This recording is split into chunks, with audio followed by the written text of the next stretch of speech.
ស្ដីអ្នកគ្នាខ្ញុំបាទឈ្មោះលីលីសានិងខ្ញុំឈ្មោះសុកជូនិងខ្ញុំឈ្មោះបោស្រីណុតពួកយើងជាគរុសិស្សចំនួនទី32នៃមជ្ឈមណ្ឌលគរុសិស្សភូមិភាគខេត្តកំពង់ចាមឯកទេសរូបគីមីថ្ងៃនេះពួកយើងលើកយកអំពីដំណើរការផលិតនិងដំណើរការពិសោធន៍នៃឧបករណ៍ផ្ដល់សម្លេងពេលមានអគ្គិភ័យអញ្ចឹងយើងទៅទស្សនាទាំងអស់គ្នាអំពីដំណើរការផលិតនិងដំណើរការពិសោធន៍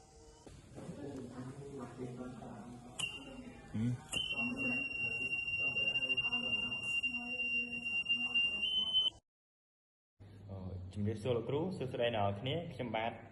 មកនេះគឺតំណាងឲ្យក្រុមទី8ដែលលើកឡើងអំពីឧបករណ៍បញ្ចេញសំឡេងនៅពេលមានអគ្គិភ័យចំពោះថ្ងៃនេះគឺខ្ញុំលើកយកអំពីដំណើរការនៃការផលិតនៅឧបករណ៍របស់យើងអញ្ចឹងដើម្បីផលិតនៅឧបករណ៍របស់យើងមកគឺយើងត្រូវការនៅសម្ភារៈមួយចំនួនដូចជាថ្មពិល buzzer battery snap connector ដែលភ្ជាប់ជាមួយថ្មពិលហ្នឹងtransistor របស់យើងហើយនឹង LED ហើយនឹង IR receiver ចុងក្រោយគឺជាមួយនឹង resistor បន្ទាប់ពីយើងបានស្គាល់នៅសម្ភារៈអស់ហើយពេលហ្នឹងគឺយើងធ្វើអំពីឧបករណ៍របស់យើងទាំងអស់គ្នាជាដំបូងគឺយើងត្រូវការជាមួយនឹង transistor របស់យើងដែលមានជើងចំនួន3អញ្ចឹង transistor របស់យើងគឺមានជើងចំនួន3យើងអាចធ្វើការកាត់ជើងចំនួន1មកឲ្យកង់អញ្ចឹងយើងអាចកាច់ជើងមួយខាងហ្នឹងដើម្បីភ្ជាប់ជាមួយនឹង IR receiver របស់យើងហ្នឹងចំពោះ transistor របស់យើងដែរគឺនៅជើងកន្លែងនេះជើងដែលយើងបានកាច់កង់ហ្នឹងអាហ្នឹងគឺយើងត្រូវភ្ជាប់ជាមួយនឹងពោតដកនៃ IR receiver ហើយចំណែកឯកណ្ដាលហ្នឹងគឺយើងត្រូវភ្ជាប់ជាមួយនឹងពោតបូអញ្ចឹងជើងមួយខាងទៀតគឺយើងទុកនៅដដែលសិនអញ្ចឹងយើងអាចកាច់មួយខាងទៀតបានដែរអញ្ចឹងយើងទុកកាច់អញ្ចឹងមកនេះអញ្ចឹងយើងបានរូបរាងបែបនេះហើយចំពោះពោតដកនៃ IR receiver អញ្ចឹងចំពោះពោតដកនៃ IR receiver យើងភ្ជាប់នៅជើងខាងនេះក៏បានជើងខាងហ្នឹងក៏បានគឺមួយខាងណាក៏បានដែរឲ្យតែផ្នែកសងខាងចំណែកកណ្ដាលរបស់យើងគឺភ្ជាប់ជាមួយនឹងពោលបូអញ្ចឹងយើងមកមើលនៅ IR receiver របស់យើងទាំងអស់គ្នាអញ្ចឹងចំពោះ IR receiver គឺមានជើងចំនួន2ដែលជើងខ្លីរបស់វាគឺជាជើងដកហើយជើងវែងគឺជាបូអញ្ចឹងជើងដកហ្នឹងគឺយើងភ្ជាប់ជាមួយនឹងផ្នែកកងហ្នឹងហើយចំពោះជើងបូគឺយើងភ្ជាប់ជាមួយនឹងផ្នែកកណ្ដាលអញ្ចឹងយើងធ្វើការភ្ជាប់ទាំងអស់គ្នាអាហ្នឹងគឺយើងបានភ្ជាប់រួចរាល់ហើយចំពោះIR receiver របស់យើងជាមួយនឹង transistor ចំពោះការតនឹងផងដែរគឺយើងអាចប្រើជាមួយនឹងក្បាលមាន់ដើម្បីដុតសំណហ្នឹងដើម្បីក្នុងការតតែដោយសារខ្វះខាតនៅសម្ភារៈមួយចំនួនអញ្ចឹងយើងអត់បានប្រើក្បាលមាន់ទេអញ្ចឹងយើងតដោយការតភ្ជាប់គ្នានេះយើងតដោយការតភ្ជាប់គ្នាបន្ទាប់ពីយើងបានតរួចហើយរវាង IR receiver ហើយជាមួយ transistor អញ្ចឹងបញ្ជាក់ម្ដងទៀតចំពោះការតហ្នឹងគឺកន្លែងកងហ្នឹងគឺជាពោតដកហើយកន្លែងកណ្ដាលហ្នឹងគឺជាពោតបូបន្ទាប់ទៀតគឺយើងប្រើប្រាស់ជាមួយនឹង resistor ដែល resistor របស់យើងគឺយើងតជាមួយនឹងជើងម្ខាងទៀតរបស់ transistor ហ្នឹងគឺយើងតនៅជើងខាងនេះអញ្ចឹងយើងត transistor មួយទៀតឥឡូវហ្នឹងគឺយើងបានតរួចហើយចំពោះ transistor នឹងមិញគឺយើងបានត resistor របស់យើងជាមួយនឹងជើងទី3របស់ transistor អញ្ចឹងបន្តទៀតគឺយើងត្រូវតបន្ទាប់គឺយើងត្រូវតជាមួយនឹង LED របស់យើងអញ្ចឹងចំពោះ LED គឺយើងតភ្ជាប់ជាមួយនឹង resistor ហើយយើងតជាមួយនឹង LED ពោលដកដែលជើងខ្លីហ្នឹងអាហ្នឹងគេហៅថាពោលដកអញ្ចឹងយើងតតែនៅពេលយើងតគឺយើងត្រូវទុកចុងរបស់resistor របស់យើងហ្នឹងអញ្ចឹង resistor របស់យើងវែងដែរអញ្ចឹងយើងតកន្លែងនេះយើងអាចតកន្លែងនេះហើយយើងទុកនៅខាងចុងបន្តិចមកចំពោះឥឡូវហ្នឹងគឺយើងបានតភ្ជាប់រួចរាល់ហើយរវាង LED ហើយនឹង resistor ហើយនៅពេលដែលយើងតគឺយើងបានទុកនៅខាងចុងកន្លែងហ្នឹងបន្តិចផងដែរនេះនៅខាងចុងកន្លែងនេះ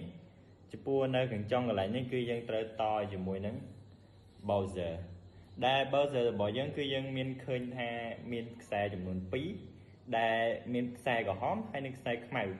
ចំពោះខ្សែក្រហមហ្នឹងគឺខ្សែក្រហមគឺជាពោលដករបស់ Bowser ហើយខ្សែខ្មៅគឺជាពោលបូកអញ្ចឹងយើងត្រូវយកពោលដករបស់ Bowser ហ្នឹងទៅតនៅកន្លែងចុងរបស់ resistor ដែលនៅសល់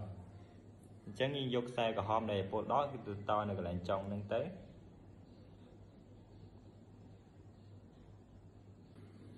អញ្ចឹងឥឡូវខ្ញុំបានតរួចរាល់ហើយរវាង LED អាកន្លែង resistor ចុង resistor ជាមួយនឹង Bowser ពោលដកបន្តមកទៀតគឺនៅខ្សែមួយទៀតគឺជាពោលបូករបស់ Bowser ដែលខ្សែខ្មៅហ្នឹងអញ្ចឹងពោលបូករបស់ Bowser យើងត្រូវតផ្នែកម្ខាងទៀតជាមួយនឹងអំពូល LED យើងត្រូវតម្ខាងទៀតជាមួយនឹងពោលបូករបស់អំពូល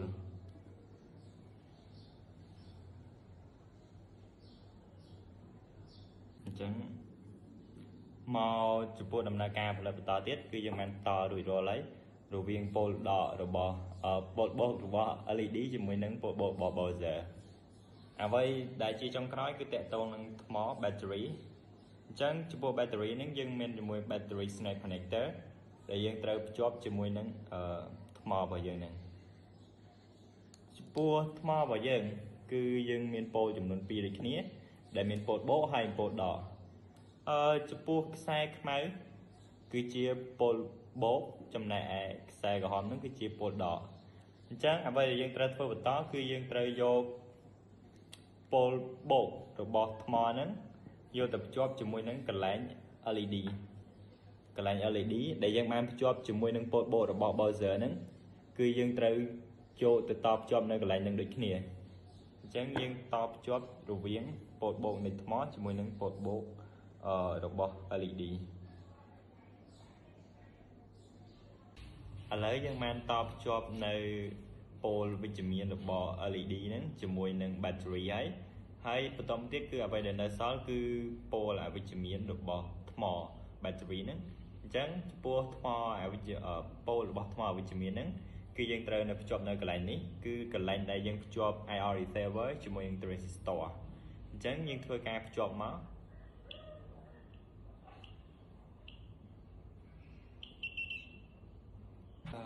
អញ្ចឹងឥឡូវហ្នឹងគឺខ្ញុំបានតភ្ជាប់វិញហើយជាមួយនឹងពោលអវិជ្ជមានរបស់ថ្មពិលហ្នឹងអញ្ចឹងយើងមកមើលទាំងអស់គ្នាអញ្ចឹងនេះគឺជារូបរាងពេញលេញនៃឧបករណ៍របស់យើង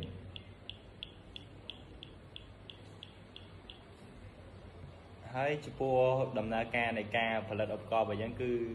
មានតែប៉ុណ្្នឹងឯងបើសិនជាយើងចង់ដឹងថាវាដំណើរការឬអត់យើងអាចតេស្តសាកល្បងមើលបានអញ្ចឹងយើងអាចតេស្តសាកល្បងមើលបាន